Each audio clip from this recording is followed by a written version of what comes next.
O vídeo que você está assistindo é um dos vários materiais disponibilizados gratuitamente pelo projeto Espiritizar e que são patrimônio do movimento espírita e da humanidade. Na descrição do vídeo, você encontra indicação de outros materiais relacionados a este assunto. Você pode aprofundar seus estudos e colaborar com a manutenção deste projeto iluminativo, adquirindo os livros, DVDs e MP3 do projeto Espiritizar em www.livrariaespiritizar.com.br. Encontre mais materiais como este e fique por dentro da agenda de palestras e seminários transmitidos ao vivo em www.espiritizar.org.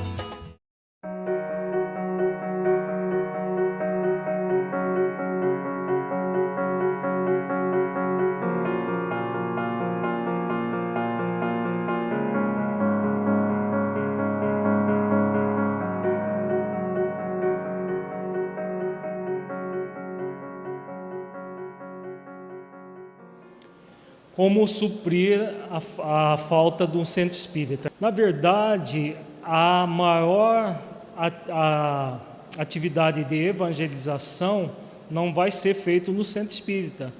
É para ser feita pelos próprios pais.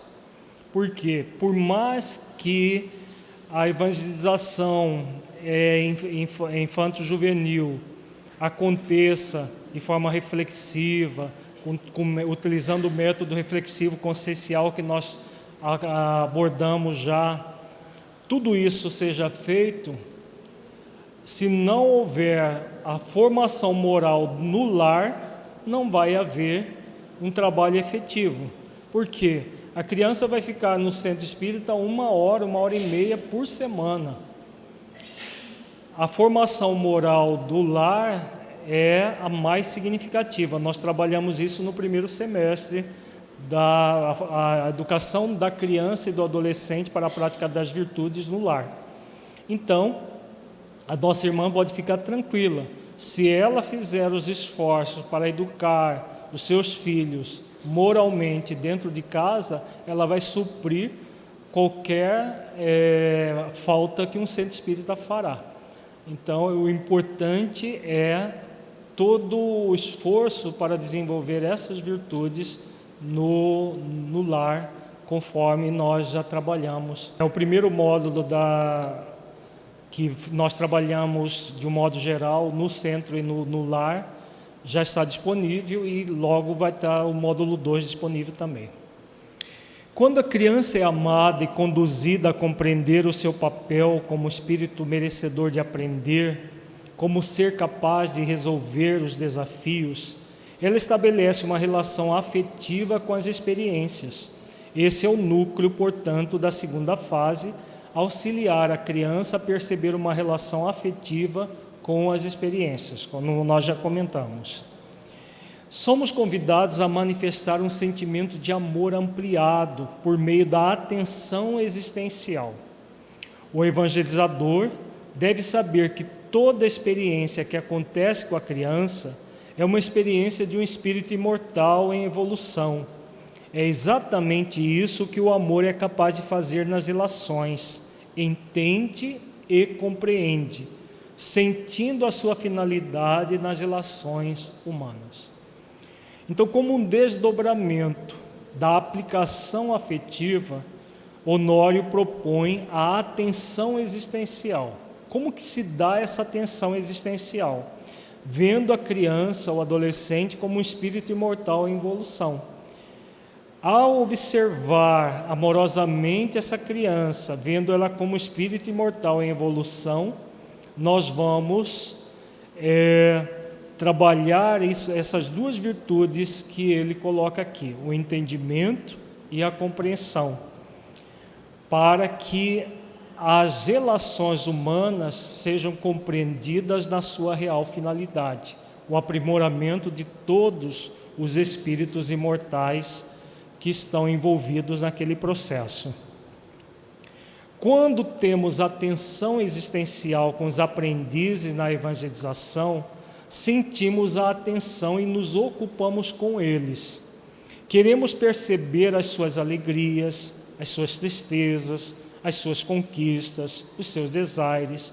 Queremos estar atentos como eles funcionam, como dentro deles estão eclodindo a compreensão ou a falta de compreensão das leis divinas. Estamos atentos ao que eles passam em sua intimidade, ao mesmo tempo que a nossa atenção é carinhosa e amorosa, mas também assertiva e proativa. Vejamos que para que esse movimento todo que o mentor Honório coloca aqui aconteça, é necessário que o evangelizador conviva com as crianças. Naquela 1 hora, 1h30, 2 horas que elas estiverem no centro, que ele conviva de perto. É claro que essa é uma tarefa mais para os pais, conhecer na intimidade os seus filhos dessa forma, mas dentro das possibilidades que o evangelizador tem no tempo que ele passa com a criança, ele deve estar atento a essas observações. É uma continuidade da observação amorosa, tendo essa atenção existencial, essa atenção afetiva, aplicação afetiva de tudo que ele trabalha dentro do encontro de evangelização. A Jéssica lembra da questão que o Heitor também colocou agora há pouco, de ter mais do que um evangelizador e que esses evangelizadores sejam fixos em cada turma. Tem centros espíritas que fazem rodízio de evangelizadores, o evangelizador evangeliza a cada 2, 3 meses, isso não vai funcionar jamais num trabalho assim. Se nós queremos conhecer a criança, ficamos tão pouco tempo com ela, e ainda esse tempo é a cada mês, 2 meses, não vai se criar vínculo nenhum com a criança, nem com o adolescente na evangelização. É necessário que haja um trabalho continuado, que é 1 vez por semana, mas que seja continuado para que essas percepções todas aconteçam. As experiências da mente infantil não se dão da mesma maneira que na mente do adulto. Para a mente infantil, as experiências são muito mais intensas, porque fazem parte do processo de formação da sua identidade.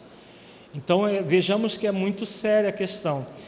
Toda experiência para a criança fica marcado.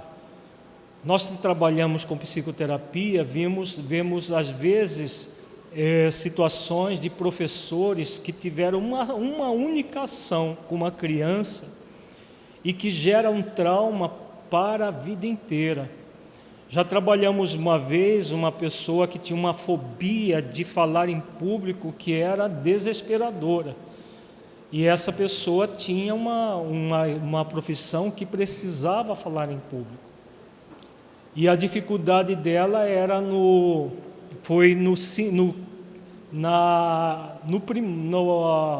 primeiro ano da escola regular, do ensino fundamental, na época era 1º ano primário. Ela foi repreendida pela professora numa situação em que ela leu gaguejando um texto. Isso é normal para uma criança nessa faixa etária, né? Ainda a leitura está iniciante. E a professora repreendeu, deu um tapa naquela época que o professor podia dar tapa em aluno, deu um tapa no rosto dele, né? E isso ficou um trauma, foi uma única ação. É como o mentor está dizendo aqui. As experiências são muito intensas, bastou isso para que o processo da leitura, do falar em público, ficasse limitado até o momento terapêutico, que isso foi ser ressignificado, porque ela está formando a sua identidade, né? É um crime um professor fazer isso. Hoje é crime mesmo, né? Se um professor fizer isso, ele pode ter risco de ser penalizado. Mas na época não era muito comum. Mas não precisa bater com a mão, não precisa, né, qualquer movimento agressivo do adulto, principalmente se for feito dentro de um centro espírita, vai ficar com certeza marcado para a criança.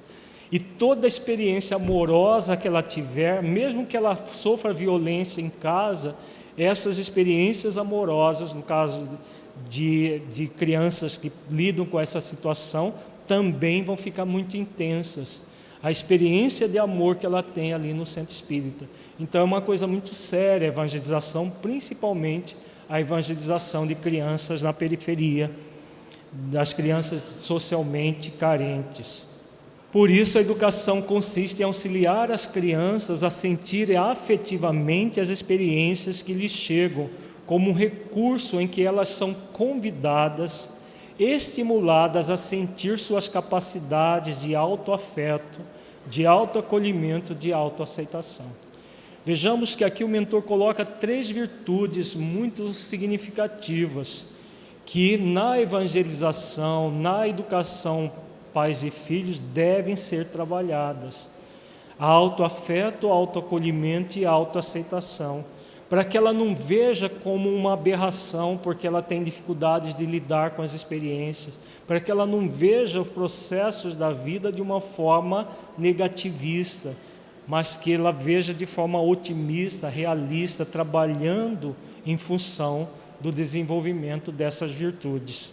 Da mesma maneira, quando uma criança comete algo que o adulto acha equivocado, qual é o espelho que disse à criança que ela não foi bem?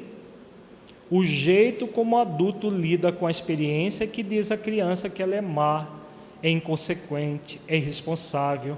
Mas façamos algumas perguntas. Ela é má? É inconsequente? É irresponsável? Não. Mas quem ofereceu esse conteúdo a ela? O adulto. Mesmo que o adulto não diga a palavra irresponsável, se o evangelizador coloca uma criança para fora da sala de aula, da sala de evangelização, ele não está dizendo que ela é má, inconsequente e irresponsável sem palavras, com o seu não verbal?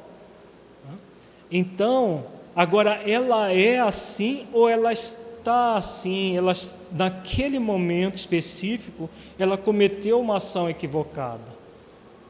Não é nem uma ação má, irresponsável, inconsequente, mas equivocada. Ela deve ser convidada a aprender com o erro e não ser taxada de uma forma negativa.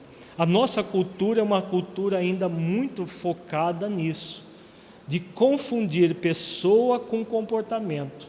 A pessoa é má porque ela praticou uma atitude equivocada, ela é inconsequente, irresponsável.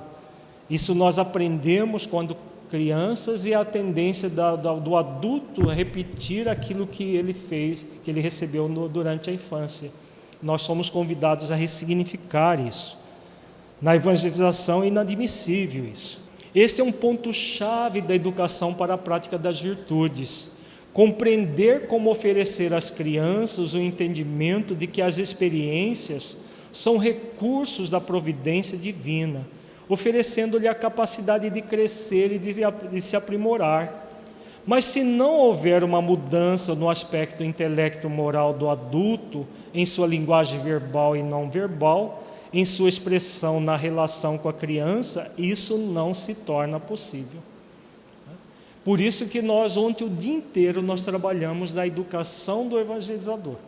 Se não houver uma educação do evangelizador para a prática das virtudes, não haverá nada disso.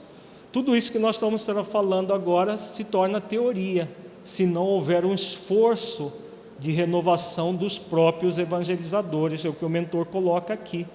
Nós só vamos oferecer aquilo que nós nos damos.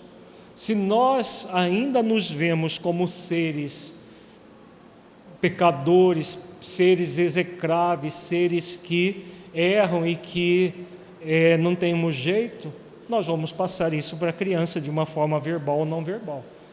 Quando nós nos tornamos aprendizes da vida, espíritos imortais, filhos de Deus, aprendizes da vida, e sentimos essa realidade, nós vamos passar isso para as crianças e os adolescentes também. Aqui temos uma questão sistêmica. É possível falar de educação à criança para a prática das virtudes sem educar aquele que educa a criança? Seria um contrassenso. Assim, entendemos que o adulto é o ponto-chave para a educação infantil e não apenas a criança em si. É o que acabamos de falar. Só o adulto educado para a prática das virtudes, e quando nós falamos educados, não é o adulto perfeito, moralizado, totalmente moralizado, mas aquele que está fazendo esforço para isso.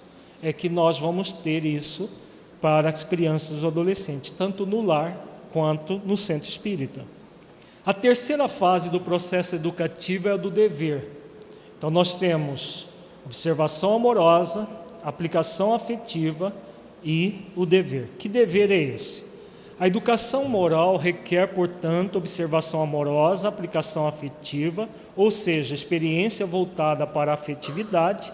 Isso só é possível se os evangelizadores estiverem dispostos ao progresso, tendo como base a autoeducação pelo exercício das virtudes cristãs, desenvolvendo o dever de desenvolver o amor incondicional. Então, existe um dever consciencial que nós trazemos, ligado a que lei divina? A virtude do dever consciencial está ligada com que lei divina? Lei do dever, né, gente? É a lei do dever. Simples assim. A lei do dever, virtude do dever.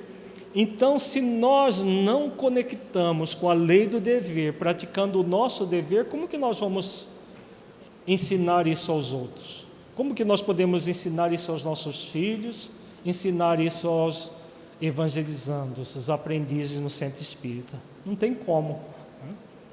Este comportamento incondicional de amar é aprendido, refletido e sentido. Senão a expressão do amor incondicional não alcança o entendimento infanto-juvenil.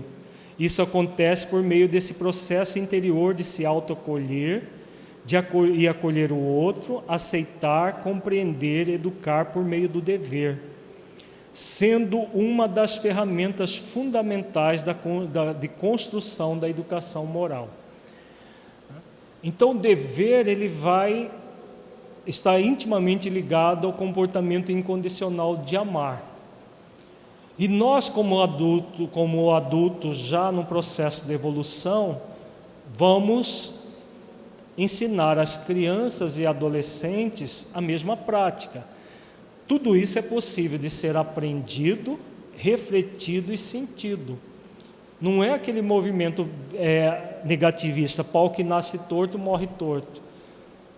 Se nós não tivermos, quando crianças e adolescentes, agora como adultos nós somos convidados a ressignificar, para que as crianças e adolescentes que estão sob a nossa custódia, seja na paternidade e na maternidade, seja no centro espírita como evangelizandos.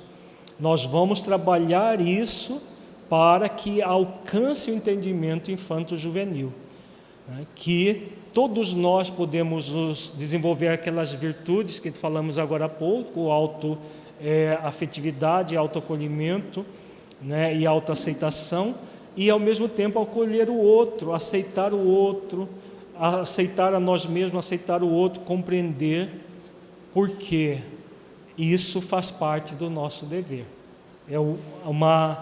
Como diz o Honório aqui, uma das ferramentas fundamentais de construção da educação moral.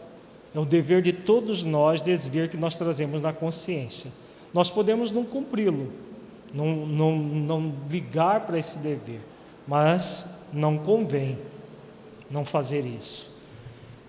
O dever de ensiná-los a se amar, o dever de ensiná-los a se compreender, o dever de ensiná-los a se autoaceitar, o dever de ensiná-los a amar, compreender e aceitar o próximo. Só vamos ensinar se nós estivermos fazendo esforços para aplicar tudo isso em nós mesmos. Caso contrário, nós vamos teorizar, mas quem teoriza não ensina verdadeiramente, porque a própria teoria fica sem a vibração que o sentimento gera. Como que nós podemos ensinar alguém a amar se nós não estamos fazendo esforços para amar? Como ensinar alguém a compreender se nós não estivermos fazendo esforços para compreender? Como ensinar alguém a se autoaceitar se nós não estamos fazendo esforço para isso? Só vai ser possível por meio do esforço. Por isso que ontem nós ficamos o dia inteiro trabalhando essa questão do esforço interior para desenvolver as virtudes em nossos corações. Resumindo, temos 3 fases na educação da criança e do adolescente para a prática das virtudes. A primeira fase é a observação amorosa, a segunda fase é a aplicação afetiva, desdobrada com a atenção existencial, e a terceira fase do dever. O dever que começa em nós e a partir de nós vamos ao encontro do nosso próximo. Vamos trabalhar agora a formação moral na infância. Nós já comentamos dessa mensagem, é uma mensagem do Espírito Meimei, que foi uma mensagem psicofônica recebida pela Marta Antunes na Federação Espírita Brasileira. Mas antes de entrar na mensagem, vamos ver a questão 383 do Livro dos Espíritos, quando Kardec pergunta qual para este é o espírito, ele está falando aqui do espírito imortal, a utilidade de passar pelo estado de infância. Encarnado com o objetivo de se aperfeiçoar, o espírito durante esse período é mais acessível às impressões que recebe, capazes de lhe auxiliarem o adiantamento, para o que devem contribuir os incumbidos de educá-lo. Então, a criança, o adolescente é um espírito imortal trazido à reencarnação para se adiantar, para evoluir. Aqueles que estão incumbidos de educá-lo são convidados a utilizar principalmente a primeira infância para que a criança está mais acessível às impressões, como dizem os benfeitores, auxiliá-la no adiantamento moral dela. Estudaremos a seguir trechos de uma mensagem psicofônica do Espírito Meimei.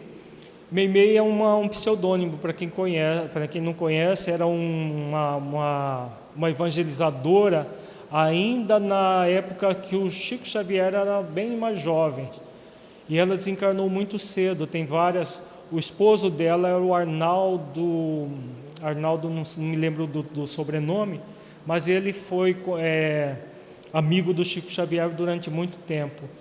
E logo em seguida a desencarnação desse espírito, ela começou a escrever através do Chico várias mensagens acerca da evangelização infanto-juvenil. É uma das pioneiras da evangelização infantil, na verdade, na época infantil, ela só fazia infantil, e no mundo espiritual ela trabalha pelo aprimoramento da evangelização como espírito desencarnado. Então a mensagem foi recebida pela média Marta Antunes, que é vice-presidente da FEB, da Federação Espírita Brasileira, em 29/5/2014. O trabalho de evangelização em qualquer faixa etária é o amor em ação, mas que pode muitas vezes escapar ao entendimento dos que ainda se encontram distantes do verdadeiro sentido da arte de educar. Mesmo sendo pessoas imbuídas de boa vontade ou portadoras de significativa aquisição intelectual. Então a benfeitora começa dizendo aqui do verdadeiro sentido de educar. Porque muitas vezes ainda não refletimos isso no significado do verdadeiro sentido da arte de educar. Desde ontem nós estamos refletindo qual é o sentido profundo de educar. O Espírito de Verdade fala de amor e de instrução para que haja essa educação do espírito imortal, a educação que forma caracteres, como Allan Kardec coloca. E a Meimei vem dizendo dessa necessidade de mergulharmos no verdadeiro sentido da arte de educar. Vamos ver o que ela propõe. Educar é ver mais além, projetar-se no futuro. Educar extrapola a aplicação de técnicas e recursos didáticos que, a despeito de serem legítimos e úteis, estão atrelados, em geral, à metodologia que no mundo prioriza o período que vai do berço ao túmulo, desconsiderando a imortalidade do espírito. Neste contexto, percebemos que os usuais processos e métodos educativos selecionados revelam-se simplificadores por desconhecerem intencionalmente ou não as experiências reencarnatórias pretéritas do ser reencarnado e seus estágios no plano espiritual. De que a Meimei está falando aqui, gente? Ela está fazendo uma análise dos métodos educativos que existem no mundo hoje. Se nós levarmos esses métodos educativos que existem no mundo hoje para centros espíritas, faz sentido? Não faz sentido algum, mas isso tem acontecido. Nós criamos, de uma certa forma, uma evangelização escolarizada. Tem até currículo. Sem nenhuma crítica, mas é aquilo que o Dr. Bezerra coloca naquela mensagem que nós estudamos ontem. Se nós não fizermos avaliações, reflexões acerca dos métodos que estamos usando e trazemos para o âmbito do espírito imortal algo que é materialista, porque ela diz aqui muito claro, prioriza o período que vai do berço ao túmulo, desconsiderando a imortalidade do espírito. As próprias escolas mais antenadas, mais modernas, estão chegando na esfera do espírito imortal. E aí, no centro espírita, nós trazemos os métodos, as técnicas, os recursos didáticos da escola tradicional, materialista, para dentro do centro espírita. Não faz sentido algum. Vamos adiante. Vejamos que essa é uma mensagem psicofônica na FEB, não está saindo aqui do projeto Espiritizar, não. E nós estamos vendo a universalidade do ensino dos espíritos para quem tem olhos de ver. Porque quando aqui no projeto Espiritizar nós começamos a falar de evangelização reflexiva, já uns 3, 4 anos atrás, muita gente achou absurdo a ideia. O que é isso? Reflexivo? Porque existe uma visão dogmática ainda fechada do processo. Mas aqui a mentora está falando de uma série de questões muito significativas que nós já temos trabalhado há algum tempo, mas sem muito eco entre os próprios evangelizadores. É importante refletir essas questões. Reconhecemos que estudiosos e pesquisadores da educação são almas devotadas, merecedoras de consideração e respeito, porque trazem ao mundo ainda tão focado nas necessidades transitórias da matéria, um pouco de luz e de esclarecimento, contribuindo para que a humanidade se organize em melhores condições de vida. Contudo, falta-lhes em sua generalidade o empenho de investir na edificação moral do indivíduo e das coletividades, sendo-lhe mais fácil manterem-se acomodados na periferia do conhecimento humano, que destaca a valorização da inteligência e prioriza o imediatismo da vida. Então, vejamos que ela faz uma consideração em relação aos teóricos da educação, da psicologia, que trabalha com essa questão da educação, respeitáveis, sim, mas eles não estão focados na edificação moral do indivíduo e das coletividades. Eles estão ainda priorizando a valorização da inteligência e o imediatismo da vida. Faz sentido utilizar esse mesmo método no centro espírita, na evangelização de crianças e jovens, valorizando o cognitivo em detrimento das questões morais? Não faz sentido algum. É o que a benfeitora vem refletindo. Enquanto o ser humano não aprender efetivamente conjugar o verbo amar e reconhecer-se como filho de Deus e irmãos uns dos outros, os seus propósitos existenciais estarão voltados para a expansão intelectual em detrimento dos valores morais.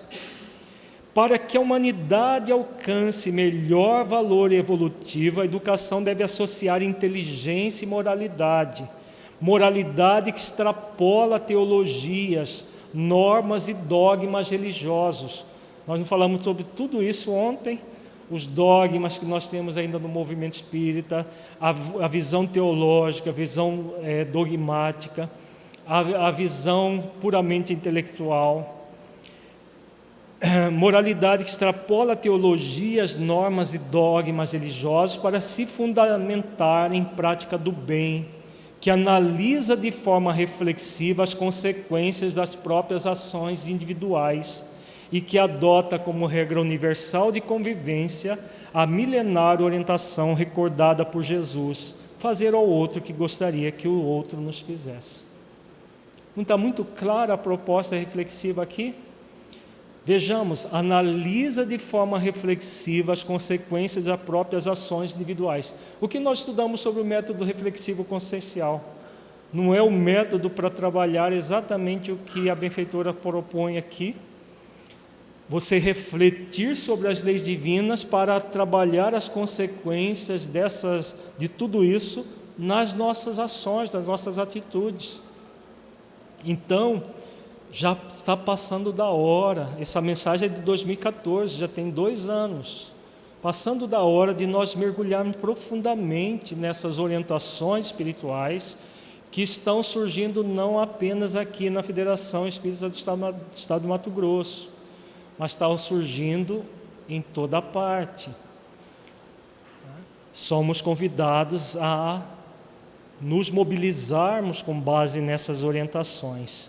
Unidos em torno do ideal do bom entendimento mútuo, o indivíduo educado intelecto e moralmente se transforma em servidor da humanidade, em instrumento de Deus, contribuindo para que a fraternidade se estabeleça definitivamente no planeta. Isso só irá acontecer se a educação viabilizar a transformação íntima do espírito. Então, esse é o grande objetivo, a transformação interior, que nós temos falado muitas e muitas vezes, refletido aqui muitas e muitas vezes. Trazer isso para a evangelização. Soraya é a única pessoa da diretoria de evangelização infanto-juvenil. Gostaríamos que você levasse esse recado nosso. É o recado da Meimei, né? Do espírito ligado a isso. Está passando da hora de nós aprofundarmos essas questões verdadeiramente dentro da diretoria de infância e juventude da nossa federação. Oi? A Roberta também é colaboradora, né? Então, trazer isso de uma forma mais viva, mais pujante, mais atuante. Não apenas na assessoria do Projeto Espiritizar, mas na diretoria da federação como um todo. Porque é isso que os benfeitores espirituais estão falando e pedindo. A Emiliana Lucena, que é outra mentora que também tem trabalhado com a evangelização reflexiva, tem nos estimulado a isso. O mentor Honório do Projeto Espiritizar tem nos estimulado a mesma coisa, exatamente a mesma coisa que o Espírito Meimei está propondo. Isso é muito importante, que a Soraya acabou de dizer. Ela está falando que até na Federação Espírita Brasileira estão questionando o currículo, que o currículo foi concebido na década de 80, numa visão bem escolarizada. Naquela época serviu, foi útil, mas hoje, nos anos 2000, já caminhando em direção ao mundo de regeneração, é necessário ressignificar todas essas práticas puramente escolarizadas. A educação será considerada bem entendida e bem vivenciada se for capaz de educar integralmente o ser humano. Para atingir tal expectativa é preciso compreender a essência deste ensinamento do Mestre Nazareno, que permanece atemporal. Deixai vir a minhas criancinhas e não as impeçais. Então nós comentamos, inclusive na pergunta que o Heitor fez, do deixar vir a mim as criancinhas, que ela se refere aqui. Educar o ser humano de forma integral. Nós somos espíritos imortais e como espíritos imortais é que deveremos ser educados. Com esta exortação, Jesus reserva na Boa Nova mais uma lição inestimável, asseverando que não devemos impor obstáculos entre ele e as criancinhas, sejam elas espíritos que se encontram nos primeiros anos da nova reencarnação, sejam almas que ainda jornadeiam nos estágios primários de evolução. Cuidar da criança, segundo o entendimento evangélico, se faz com afeto, atenção, respeito e muito amor. Vejamos que é muito semelhante à fala do Honório em relação à educação da criança. Então, quando ela fala aqui de impor obstáculos entre ele e as criancinhas, é exatamente uma postura intelectualizada que faz com que o ser não se conecte verdadeiramente com Jesus. Só é possível conectar verdadeiramente com Jesus com base no sentimento, aquilo que ela coloca aqui: afeto, atenção, respeito e muito amor. Nós nos conectamos enquanto evangelizadores e conectamos a criança com Cristo. Vemos então neste mundo de Deus que o cuidar evangélico não se limita a rigor à dependência de recursos materiais disponíveis ou às teorias acadêmicas. A disponibilidade de recursos pode, em certas circunstâncias, até desfavorecer a educação, sempre que estiver atrelado ao espírito da competitividade, da vaidade ou do individualismo. São condições desfavoráveis que, se instaladas no seio de uma comunidade, produzem resultados incontroláveis no tempo e no espaço, com graves prejuízos aos processos evolutivos dos educandos.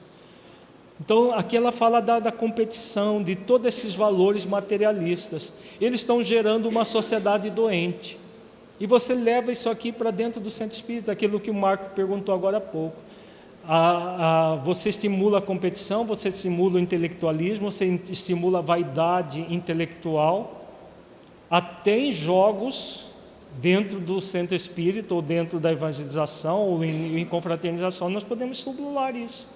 Estimular a vaidade intelectual dos que eram para ser educandos, enquanto que o objetivo é refletir o sentido profundo de tudo isso nas nossas vidas, para crianças e adolescentes, para que tenhamos um mundo melhor, um mundo não competitivo, um mundo centrado nas virtudes cristãs. Como mecanismo de reflexão e de autoavaliação, observamos que os nossos equívocos do passado retornam ao presente, clamando por quitação das dívidas contraídas perante as leis divinas. Não nos enganemos, quando a cobrança chega, delineia-se o momento propício para reparar falhas, corrigir decisões, reajustar o caminho. Conscientes da manifestação da lei de causa e efeito, como espíritas, já detemos a compreensão de que é preciso sair da superfície do querer apenas fazer algo de bom, mas mergulhar na firme decisão de vivenciar a mensagem do Evangelho, garantindo compromisso com o amor, o elemento que fornece equilíbrio espiritual em qualquer situação. Belíssimo, né, essa fala. Vejamos, tudo que nós falamos ontem, até agora há pouco, as dívidas contraídas no passado com relação às leis divinas. Nós que estamos hoje no movimento espírita, podemos ter certeza disso. Nós contraímos muitas dívidas conscienciais, trazemos ainda muitas máculas conscienciais perante as leis divinas. E hoje estamos sendo convidados a não ficar apenas na superfície de fazer algo de bom, como diz a benfeitora, mas mergulhar na firme decisão de vivenciar a mensagem do Evangelho em nossos corações, como trabalhadores do bem, para poder ensinar isso aos outros, em qualquer faixa etária que esse outro estiver. Caso não fizermos isso, nós ainda continuaremos em débito perante as leis. A benfeitora coloca muito claro aqui, é o momento de reparar de forma profunda. Não nos enganemos. Quando a cobrança chega, delineia-se o momento propício para reparar falhas, corrigir decisões, reajustar o caminho. É o convite para todos nós. A evangelização infanto-juvenil é corrigir tudo isso para as novas gerações. A evangelização da criança, do adolescente, para que daqui a pouco nós tenhamos um mundo melhor. Isso começa conosco que estamos aqui, com as novas gerações. Em vez de currículo, nós tivéssemos virtudes, parábolas, uma sequência, talvez não uma sequência, mas reflexões, claro, de uma forma mais sistematizada, sistêmica, de trabalhos com foco nas virtudes, foco nas leis divinas, de acordo com as faixas etárias, como nós já falamos. Nós falamos sobre isso ontem, não vamos repetir. Dependendo da faixa etária, você vai trabalhar leis, ou a faixa etária da primeira infância, mais virtudes, a partir da segunda infância, mais leis divinas e virtudes, e fazendo todo um trabalho em torno do Evangelho de Jesus. As parábolas devem ser adaptadas também para se trabalhar com a infância. Tudo isso está por ser feito. O convite que nós temos recebido aqui no Projeto Espiritizar, especialmente da Emiliana do Sena, é que nós façamos isso. Nós vamos começar a fazer adaptações das parábolas terapêuticas do Evangelho de Jesus para adolescente, porque nós conseguimos fazer um trabalho assim. Para crianças, nós estamos precisando de voluntários, porque no Projeto Espiritizar ainda temos poucas pessoas que estão lidando com a questão da criança, e somos convidados a colocarmos-nos como voluntários e sintonizarmos com esses benfeitores para desenvolver histórias que tenham cunho de virtudes nessas histórias, que nós tenhamos todo um conteúdo propício para a criança na primeira infância, a criança na segunda infância e para os adolescentes na juventude. O evangelizador tem autonomia para desenvolver isso. Sim, ele tem autonomia se ele estiver conectado com os benfeitores espirituais, se ele estiver fazendo esforços para desenvolver as virtudes no seu coração, estiver estudar as leis divinas, estudar o Evangelho de Jesus, fazer todo esse trabalho, ele tem condições de se tornar um instrumento útil para os benfeitores espirituais. Há muitos espíritos querendo trazer tudo isso para a Terra. O que está faltando são encarnados com a antena ligada para captar aquilo que eles já estão trabalhando na dimensão espiritual. Então, é um convite que a Emiliana do Sena, que é um espírito de alta envergadura moral, uma educadora, que tem nos solicitado aqui no âmbito do Projeto Espiritizar que nós façamos isso. O espírito Meimei, lá na FEB, está solicitando isso. Com certeza outros médios estão recebendo isso, que nós nem sabemos, recebendo as mesmas orientações. E, claro, é necessário, como diz a mentora aqui, não apenas boa vontade, mas a decisão firme de vivenciar a mensagem do Evangelho. Havendo essa decisão, nós vamos ser canais, sim, e aí daqui a pouco nós teremos toda uma série de conteúdos para a evangelização reflexiva infanto-juvenil. Cada um é convidado a fazer a sua parte. Nesse propósito, recordemos esta outra advertência do Cristo: onde está o teu tesouro, também estará o teu coração. É válido, portanto, indagar: que tesouro esperamos encontrar na vida? A resposta à pergunta fornece pistas do que já conquistamos, em termos de aprendizado do Evangelho, e o que precisa ser incorporado ao nosso patrimônio espiritual. Essa pergunta consciencial da benfeitora é muito significativa. Que tesouro esperamos encontrar na vida? Nós estamos aqui para brincar ou estamos para ser instrumentos úteis, melhorando a nossa vida e melhorando a vida da nossa comunidade? Onde está o teu tesouro, também estará o teu coração.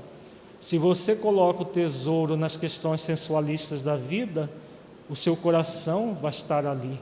Se você coloca o tesouro no Evangelho, o seu coração estará com o Evangelho. Então é o convite para todos nós.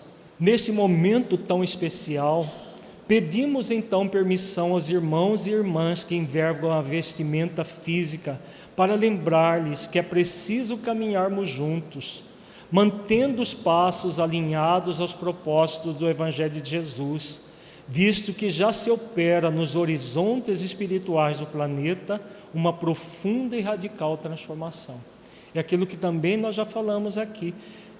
Nós estamos vivendo o auge da grande transição, a transição da terra de mundo de expiações e provas para mundo de regeneração. Todos nós somos convidados, como diz a benfeitora, a caminharmos juntos, mantendo os passos alinhados aos propósitos do Evangelho de Jesus. Há um projeto profundo, um propósito profundo de Jesus, o projeto iluminativo para o planeta inteiro. Como ela diz aqui, reafirma, já se opera nos horizontes espirituais do planeta uma profunda e radical transformação, a transformação da Terra em mundo de regeneração. Um número crescente de espíritos que sofrem irão bater-lhes as portas, convocando a responsabilidade de oferecer-lhes um mundo melhor, regenerado, no qual Cristo permanece no leme. Então, essas crianças inteligentes, extremamente intelectualizadas, estão aí, batendo às nossas portas. Mas são espíritos que sofrem, porque o intelecto não está associado ao moral. E como o intelecto não está associado ao moral, é fruto de muitas indagações, muitas inquietudes, que se não forem atendidas, daqui a pouco esses espíritos estão se matando. Como tem acontecido, muitos suicídios até de crianças já está havendo, crianças de 9, 10 anos se matando, jovens se matando. Por quê? Porque está faltando a Jesus, está faltando o Cristo na vida delas, as orientações do Cristo. Faltando tudo isso para que nós tenhamos um mundo melhor. Não basta intelecto. Esses espíritos intelectualizados estão sofrendo e precisam de nós, que já compreendemos um pouquinho melhor as coisas, para auxiliá-los. A Jéssica lembra que até entre os espíritos tem crescido o número de suicídios. Por quê? Exatamente porque nós não estamos indo no âmago das questões do Evangelho, como diz a benfeitora. Não estamos, de um modo geral, aprofundando nas questões da vida. E o convite é aprofundar. Movimentos renovadores e progressistas sob o amparo do Cristo surgirão aqui e ali, disseminados pela moradia terrestre, voltados para a transformação moral da criatura humana. Fazem um apelo aos corações generosos que se dediquem a amenizar a dor e as necessidades do próximo, amparando-os segundo os ditames do Evangelho. Alimenta quem tem fome, descedenta o que tem sede, e veste ao que se encontra desnudo, visita o que está doente ou preso. Então aqui a benfeitora fala dos movimentos renovadores e progressistas. O Espírito Joana de Ângeles coloca no livro Momentos de Harmonia que estamos na era dos projetos iluminativos, mas são poucas as pessoas despertando para desenvolver esses projetos iluminativos. Mas cada vez mais vai ficar impossível deter essa marcha. Nós temos percebido que os projetos iluminativos, de modo geral, têm sido atacados violentamente pela sombra. Por quê? Exatamente porque ela diz aqui: movimentos renovadores e progressistas sob o amparo do Cristo surgirão aqui e ali, disseminados pela moradia terrestre, voltados para a transformação moral da criatura humana. A transformação moral não interessa para os espíritos das sombras, que ainda fomentam o mal e que querem que o máximo de pessoas possível estejam sendo obstaculizadas pelo mal. Mas só vão encontrar eco se não houver pessoas realmente decididas e prontas para viver uma vida verdadeiramente assim, renovadora e progressista. Os ataques fazem parte de todos aqueles que trabalham para a iluminação do planeta, a começar da própria autoiluminação. Mas não devemos nos prender aos ataques, devemos nos cuidar da nossa autoiluminação para que nós possamos auxiliar no projeto iluminativo de Jesus. Então, temos um comentário aqui de uma educadora que tem essas dificuldades na própria escola que educa. E em tudo isso que você falou, mais importante é aquilo que Francisco de Assis recomenda na sua oração: compreender do que ser compreendido.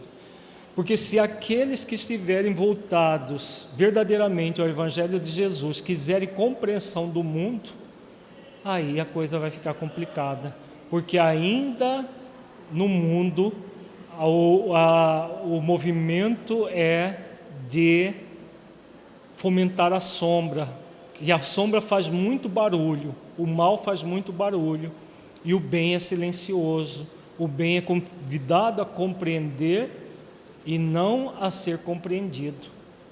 Já era assim na época de Francisco, na plena Idade Média, e continua assim até hoje.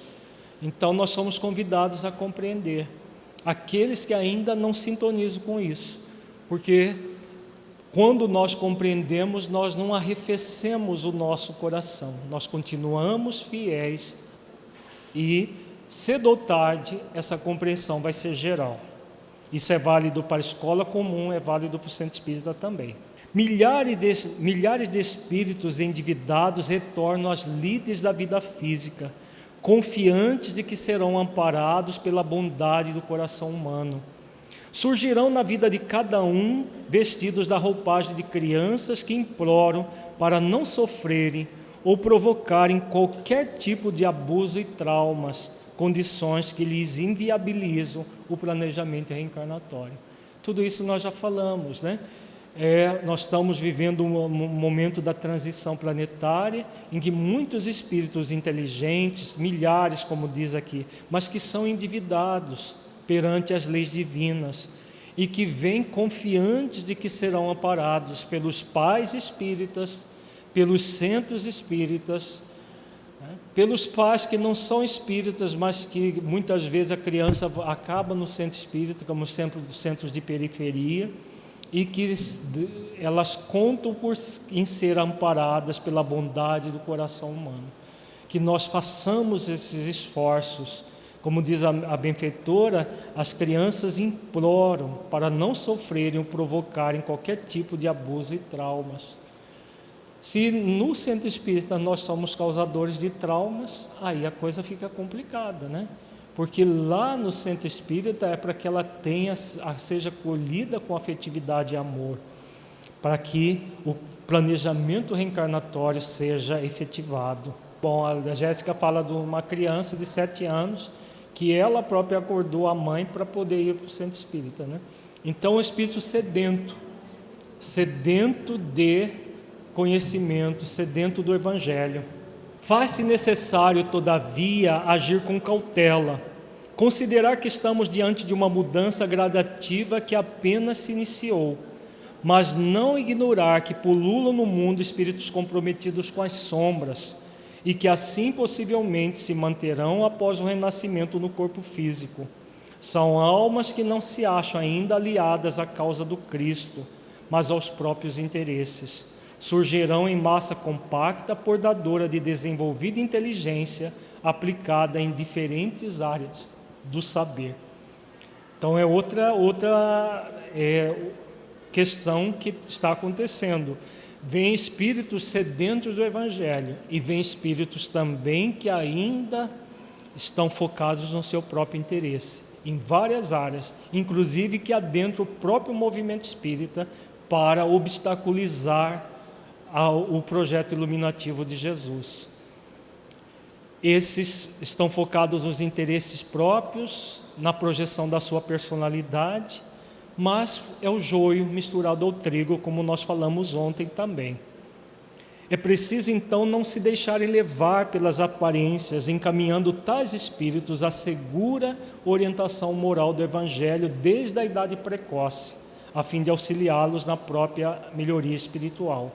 São espíritos que estão e estarão renascendo confiantes no propósito de serem reeducados, de serem conduzidos ao bem, apoiados na palavra dos seguidores do Mestre, o qual para muitos ainda está longe do entendimento, e no carinho e na dedicação dos evangelizadores. Então, apesar deles estarem focados no interesse pessoal, estão sendo trazidos à reencarnação para a renovação interior, não é para ficar focados no interesse. Então, se tiverem um acolhimento efetivo dentro do centro espírita, na evangelização infanto-juvenil, eles poderão modificar a forma como estão atuando. Ante tais desafios, é imperioso alimentar a fé no amor maior, que tudo sabe e tudo vela. Não cabe, portanto, qualquer manifestação de temor diante das provocações e arrazoados dos adversários do bem ou das dificuldades que vêm pela frente. Então, jamais temer. Nós estamos com Jesus e trabalhando em prol do projeto iluminativo de Jesus. Mesmo diante de ataques, diante de ações vastas de encarnados e desencarnados, dos adversários do bem, como diz a benfeitora, nós devemos seguir adiante, porque haverão muitas provocações dos adversários do bem, para que nós deixemos de realizar o bem, mas continuemos realizando o bem no limite das nossas forças, é a proposta. Não temam, espíritos peregrinos encontram-se muito próximos a vocês, ombreando-se aos obreiros dedicados e fiéis. Então, para não temer, somos convidados a nos conectar com esses espíritos peregrinos, que se encontram a nosso lado, basta que nós sintonizemos com eles. O desafio é grande, mas mantemos a confiança no Pai, recordando a exortação do valoroso Paulo de Tarso: se Deus é por nós, quem será contra nós? O importante é cuidarmos das nossas crianças, orientá-las com segurança e amor. Belíssimo, né? Nós temos agora um texto de Honório sobre a formação moral da adolescência. Nós já trabalhamos esse texto no encontro, no seminário do primeiro semestre, que trabalhamos a questão dos pais. Vamos trabalhar agora mais a questão desse trabalho com adolescente na evangelização. O texto é elaborado a partir de orientações do Espírito Honório, recebidas psicofonicamente pelo médium Afro Stefanini em 3 de abril de 2016. Ao falar do adolescente, ampliamos a questão para os conceitos ligados ao diálogo. Nesse ponto, a expressão verbal e o entendimento intelecto-moral dos evangelizadores são fatores fundamentais. Vejamos que a educação da criança, pelas limitações da capacidade de cognição, tem uma certa limitação, requer toda uma atenção especial que nós já trabalhamos. Tudo que serve para aquelas 3 fases da educação da criança serve para adolescente também. Mas, além disso, o evangelizador de adolescente vai ser convidado ao diálogo, da mesma forma que os pais são convidados ao diálogo, a conversar com os evangelizandos. Como o Honório diz, expressão verbal e entendimento intelecto-moral dos evangelizadores. Então, nós só vamos levar os nossos evangelizandos se nós estivermos num movimento também intelecto-moral de autotransformação. A semelhança de um tronco que depois vai aparecendo galhos em diversas direções, o adolescente começa a expressar os seus galhos em diversos interesses. um adolescente expressa os galhos de suas subpersonalidades.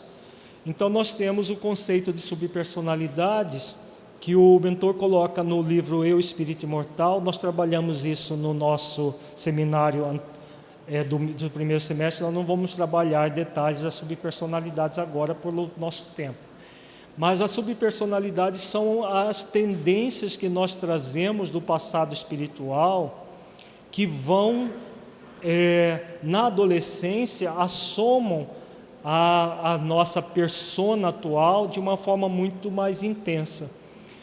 Na infância, as subpersonalidades estão adormecidas, as subpersonalidades são as tendências negativas que nós assumimos nas encarnações anteriores, quando estávamos ocupando outras personalidades, que agora existem sob a forma de subpersonalidade.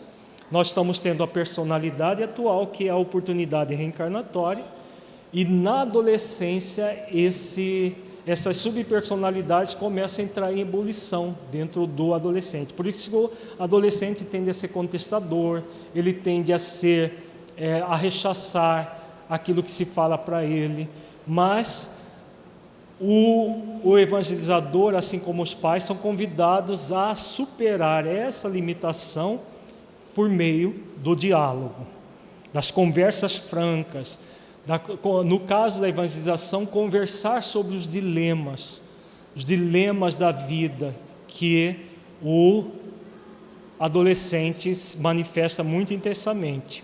Mas para que direções estes interesses dos adolescentes vão? Para onde o espírito já passou anteriormente. São interesses que nem sempre estão condizentes com as leis divinas, que demonstram muitas vezes um processo de boicote espiritual. Outras vezes são muito bem expressos como conquistas maravilhosas da alma. Porém, o adolescente está sob o influxo de uma sociedade superficial, consumista, sensualista, que lhe coloca o peso de seus conceitos materialistas sob a ótica da sua identidade enquanto jovem. Então vejamos, nós vivemos uma sociedade sensualista, materialista, intelectualista.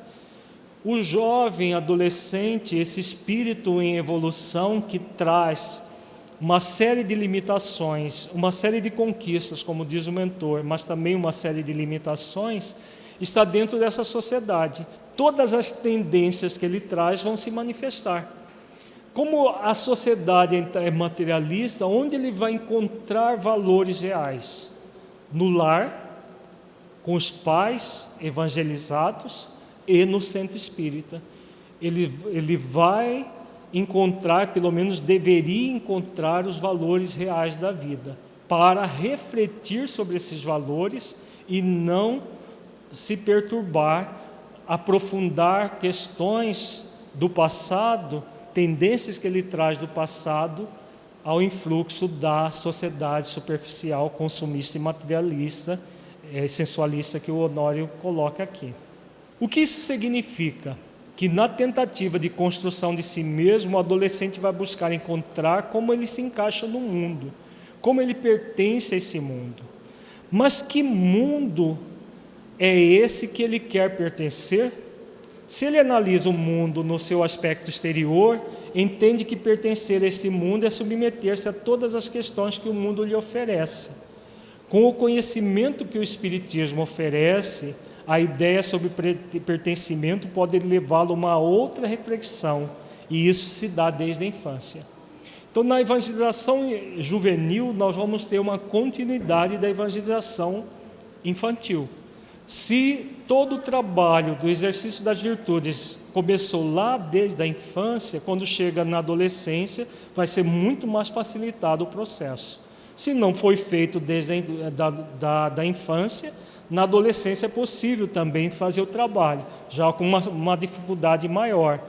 Mas é muito importante que na reflexão com o adolescente, ele seja colocado numa dimensão daquilo que ele quer para a vida dele. Porque como ele tem capacidade de abstração, mas essa capacidade de abstração ainda está em desenvolvimento dos valores, ele deve refletir sobre tudo isso, que o mentor coloca aqui.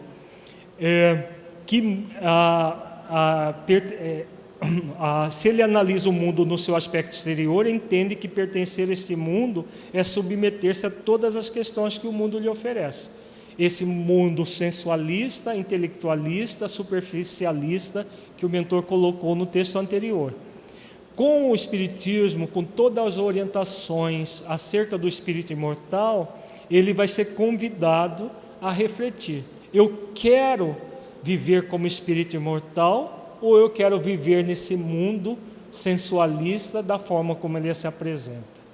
São escolhas que o espírito vai fazer e deve ser estimulado isso, a reflexão de tudo isso dentro da evangelização. Joana de Ângeles, numa mensagem que não vai dar tempo de nós estudarmos, ela fala que não adianta proibições, seja no lar, seja no centro espírita, proibir, não, isso daqui não deve ser feito.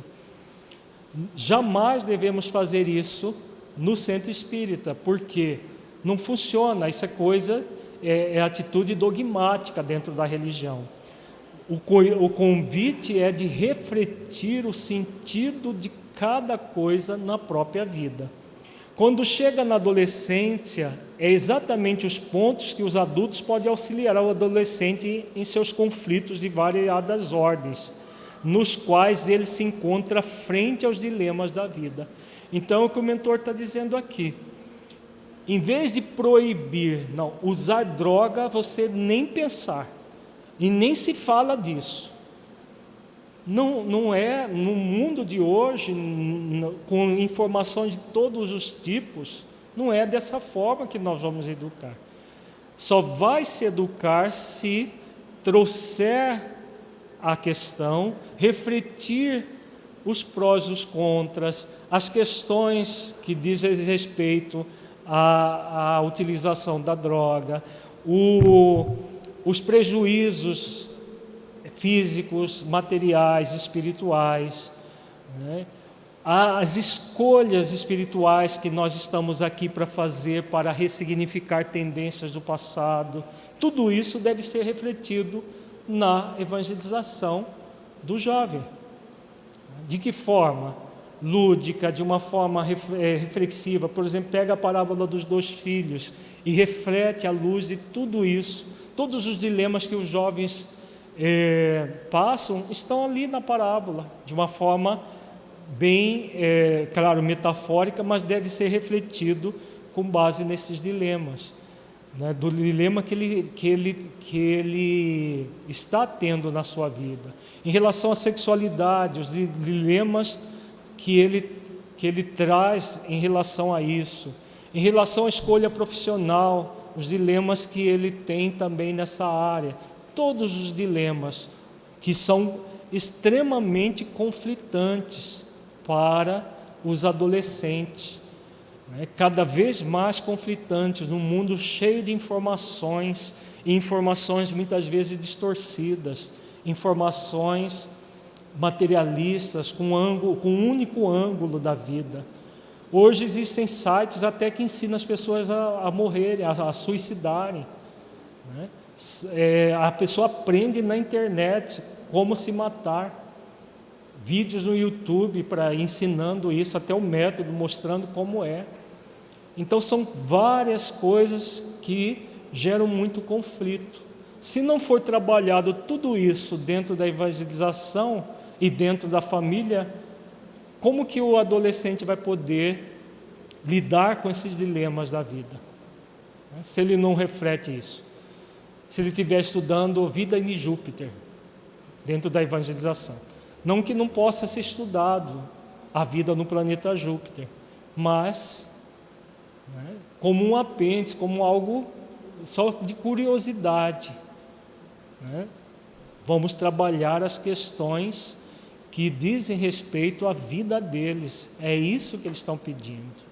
Não é ficar teorizando, né? Quando nós falamos de vida, não é nada contrário a estudar a vida nos outros planetas, mas vamos colocar os pés na Terra e trabalhar as questões próprias da Terra, antes de falar sobre essas outras questões. antes de ficar teorizando sobre a evolução do mundo animal, a evolução dos vegetais, vamos trabalhar as questões práticas do dia a dia, né? É isso que o mentor está sugerindo aqui. Diante dos dilemas, o que fazer? Nós, adultos, temos muitas dificuldades de lidar com os nossos dilemas. Imagina o adolescente que ainda está em formação. A melhor maneira de demonstrar ao adolescente que ele está se integrando com a vida é demonstrar a sua origem espiritual. E isso depende de como essa origem foi tratada desde a sua base na infância.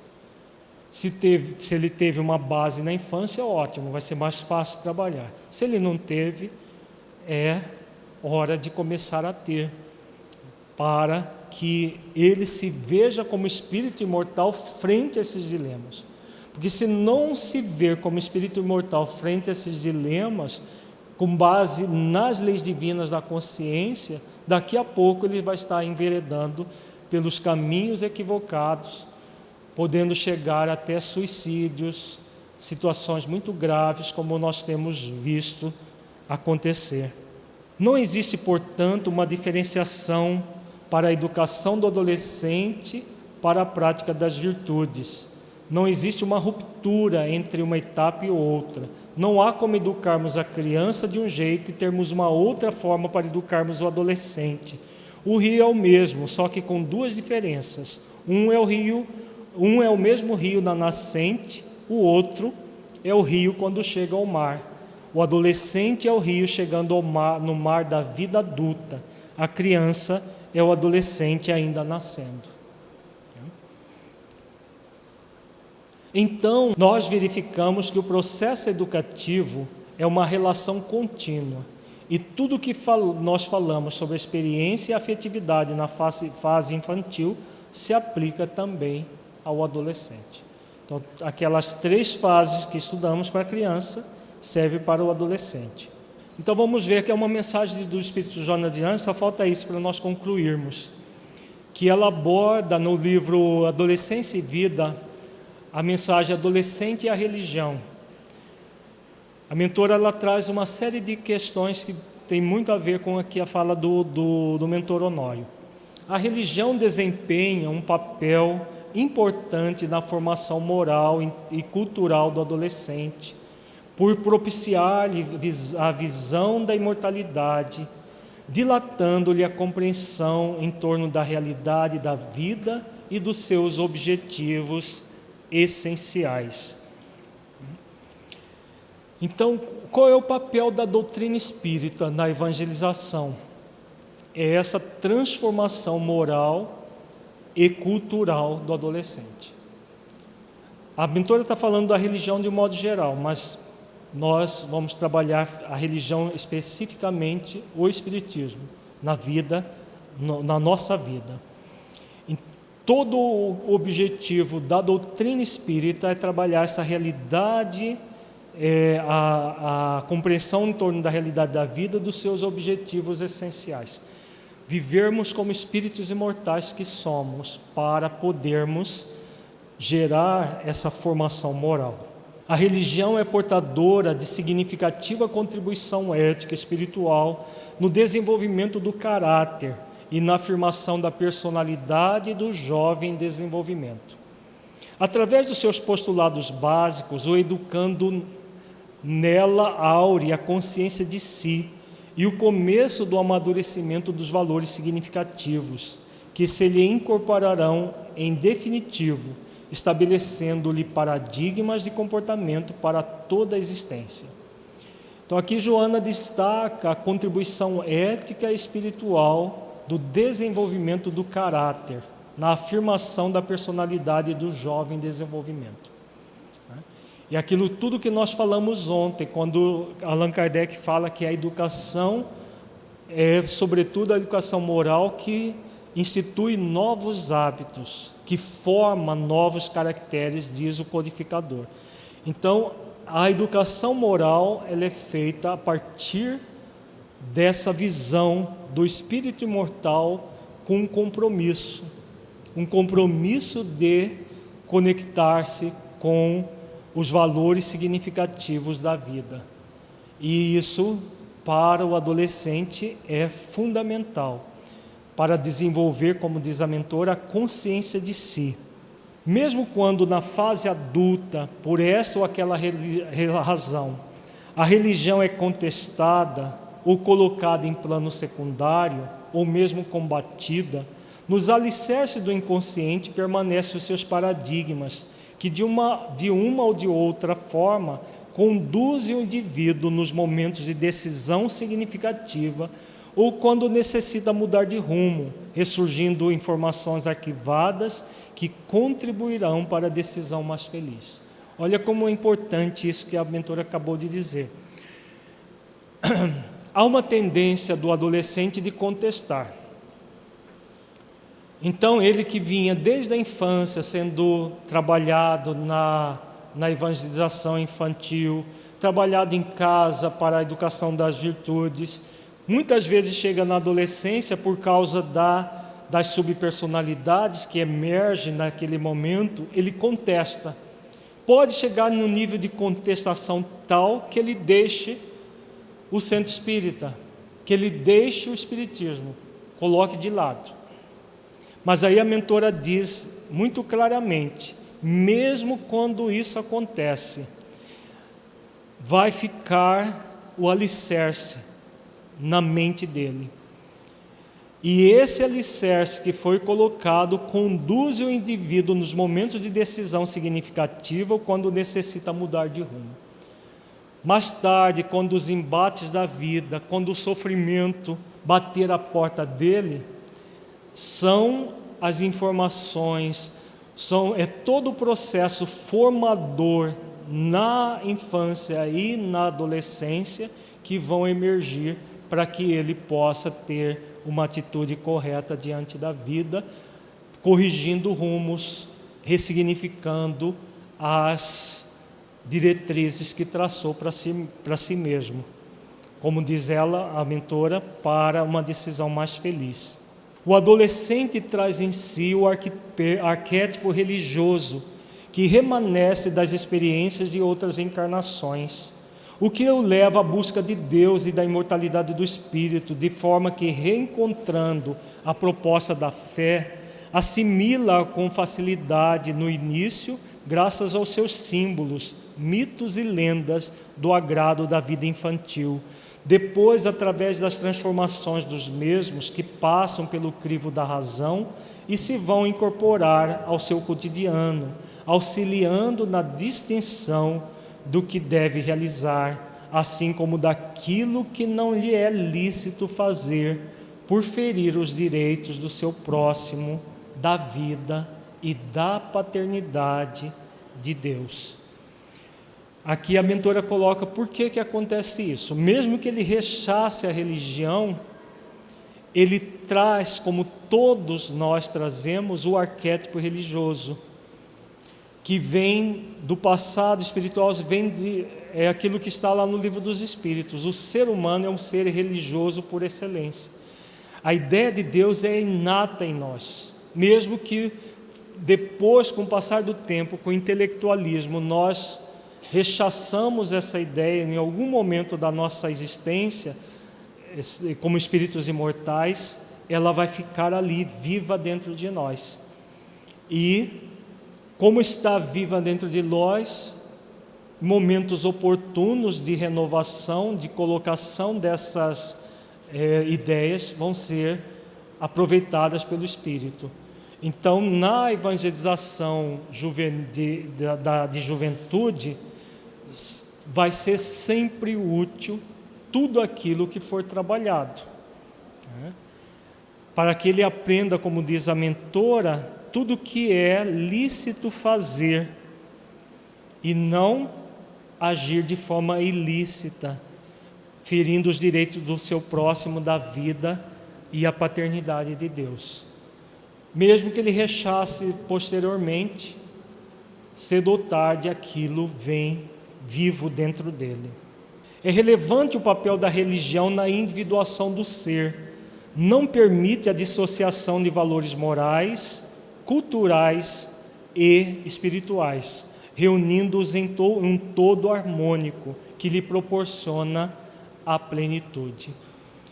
Aqui a mentora coloca a respeito da individuação do ser.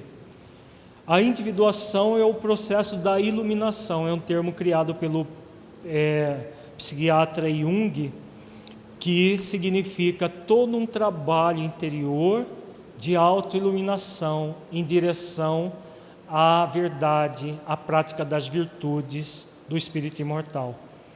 Então, para que haja essa individuação, a religião é imprescindível, como diz a mentora, porque o papel da religião vai realizar a associação dos valores morais, culturais e espirituais, reunindo-os num todo harmônico, para que o espírito possa evoluir e crescer.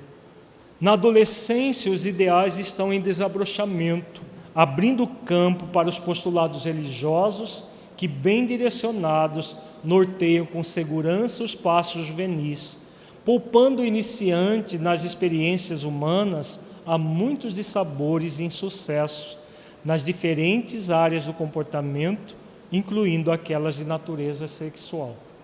Então, quando o Honório fala dos dilemas, a educação religiosa, com base nos postulados espíritas, vão trabalhando esses dilemas e auxiliar o adolescente a se libertar de muitos dissabores e insucessos nas várias áreas do seu comportamento, se for bem educado, com base na proposta espírita, conforme nós vimos no método reflexivo consciencial, refletindo sobre as leis divinas, sobre tudo isso que existe na sua consciência, na vida prática, e isso pode impedir que ele passe por muitas dores, muitos sofrimentos no seu futuro espiritual.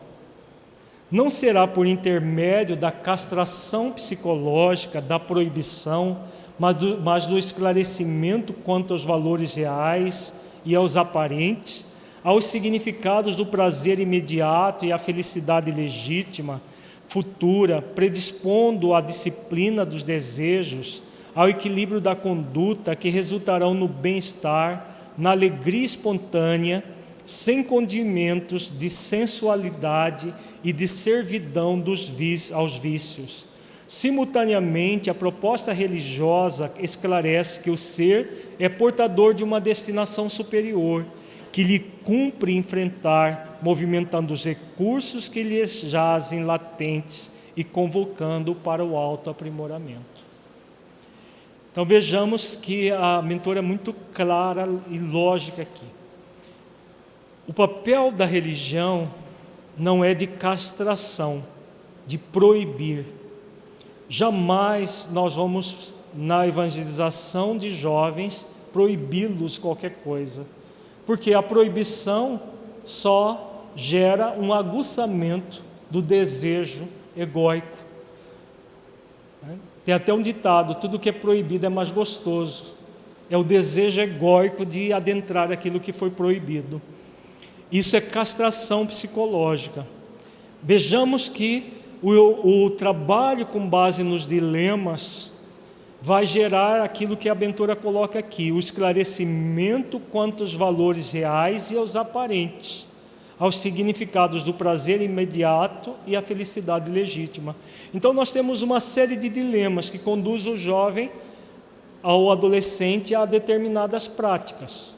Ele pode fazer isso? Nós vamos estudar dentro das leis que ele pode, que ele tem a liberdade de fazer escolhas nessa direção. Tudo são escolhas. Agora, são escolhas que vão gerar felicidade legítima ou vão gerar prazer imediato? Tudo isso deve ser trabalhado sob a forma, com os dilemas que ele tem nas várias áreas: sexualidade, a utilização de álcool, de drogas. O álcool tem sido cada vez mais... O álcool não é visto como droga, né? Mas é uma droga tão violenta ou até pior do que as drogas ilícitas, e que tem ampliado muito o número de jovens adolescentes de 13, 14, 15 anos que consomem álcool pesado, vodka, pinga, uísque e outras bebidas alcoólicas. Tudo isso deve ser trazido para dentro da evangelização, como a mentora diz aqui, para que ele reflita sobre aquilo que gera bem-estar, alegria espontânea, e daquilo que está ligado aos condimentos da sensualidade e da servidão aos vícios. Tudo sendo trabalhado sem proibições, mas com reflexões acerca de todas as ações que podemos fazer.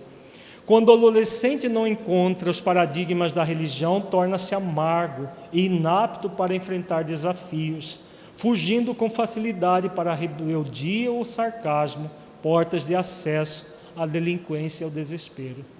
Então, todo o trabalho para que ele tenha balizas para conduzir a própria vida.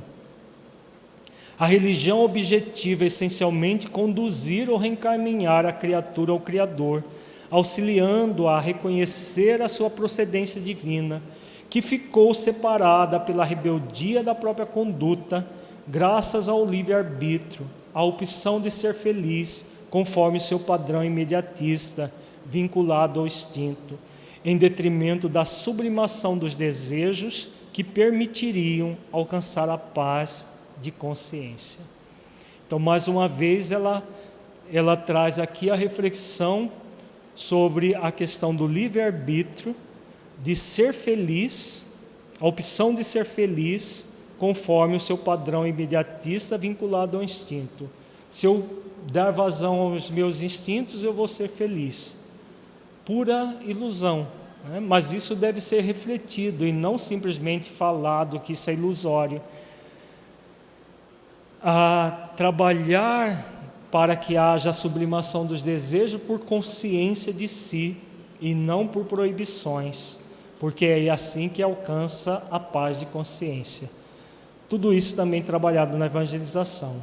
Direcionado ao adolescente, a religião marcha com ele pelos labirintos das perquisições e deve estar aberta a discutir todas as colocações que o perturbam ou o despertam de tal forma que se lhe torne auxiliar valiosa para as decisões livres que deve assumir, de maneira a estar em paz interior.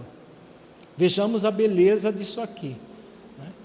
Uma religião que não proíbe nada, é assim a doutrina espírita, mas ela dá todos os elementos para que nós façamos decisões livres que geram paz interior por nós mesmos, pelas reflexões que ela proporciona. Então, o método reflexivo consciencial que nós trabalhamos na primeira parte da manhã vai ser importantíssimo para essas reflexões todas, porque reflete-se leis divinas, reflete-se sobre as virtudes a serem desenvolvidas com base nas questões da vida prática, para que nós possamos ter as nossas decisões livres.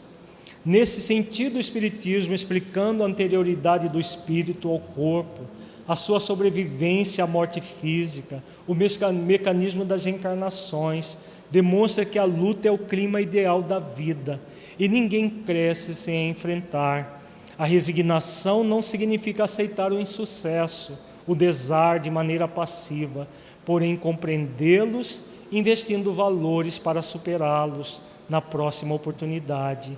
A realização não conseguida neste momento logo mais será realizada, desde que não se demore na aceitação mórbida da ocorrência infeliz. Então, todos os recursos que a doutrina espírita nos oferece, as leis divinas, sendo refletidas, vai fazer com que haja uma resignação e não uma frustração em relação a proibições, seja autoproibições, seja proibição dos outros. Tudo isso o método reflexivo consciencial proporciona, trabalhando para que a pessoa desenvolva virtudes e não desenvolva frustrações decorrentes de proibições que trazemos, às vezes até de forma subconsciente dentro de nós. Tudo isso o adolescente pede. Estimulando os potenciais internos do ser, conduz às possibilidades que podem ser aplicadas com coragem, programando e reprogramando atividades que lhe ensejam a felicidade, que é a meta da existência terrena. Então, programar ou reprogramar. Se temos limitações, vamos reprogramar as atividades que ensejem felicidade. Tudo isso trabalhado de uma forma reflexiva na evangelização, com base dos dilemas que ele tem. A sua proposta de salvação não se restringe à vida após a vida, mas à liberação dos conflitos atuais, deixando de lado o caráter redentorista de muitas doutrinas do passado, para despertar no jovem, em todas as pessoas, o interesse pela autossuperação dos atavismos e das paixões que os mantêm encarcerados nos desajustes da emoção.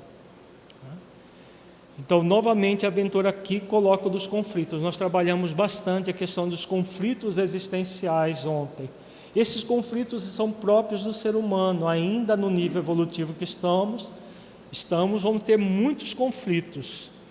Esses conflitos devem ser trabalhados na evangelização, com base na proposta libertadora da doutrina espírita, como a mentora diz, pela autossuperação dos atavismos e das paixões que os mantêm encarcerados nos desajustes da emoção, para que haja uma libertação dos conflitos e não um aprofundamento deles. A religião espírita dinamiza o interesse humano pelo seu autoaprimoramento, trabalhando-lhe o mundo íntimo, para que, consciente de si, eleve-se aos patamares superiores da existência, sem abandonar o mundo no qual se encontre em processo de renovação. Viver no mundo sem ser do mundo. Viver como espíritos imortais, apesar de nós estarmos vivendo num mundo cheio de contrastes, cheio de superficialidade, mas vivermos como espíritos imortais. A proposta não é de abandonar o mundo, mas viver nesse mundo dessa maneira, espiritualizando-se. Os grandes quesitos que aturdem o pensamento são equacionados de maneira simples, através de sua filosofia otimista, impulsionando o adepto para a frente, sem saudades do passado, sem tormentos pelo futuro. Adentrando-se pelos postulados da religião espírita, o adolescente dispõe do arsenal valioso de informação para uma crença racional que enfrenta o materialismo na sua estrutura, usando os mesmos argumentos que a ciência pode oferecer, ciência que, por sua vez, é também a doutrina espírita. Então, como uma ciência, uma filosofia, uma religião, a doutrina espírita tem tudo para preencher as nossas vidas, quer estejamos na infância, na adolescência ou na vida adulta. Nós, adultos evangelizadores, somos convidados a desenvolver tudo isso na nossa vida, para que nós possamos, por nossa vez, auxiliar crianças e jovens que estiverem sobre a nossa alçada.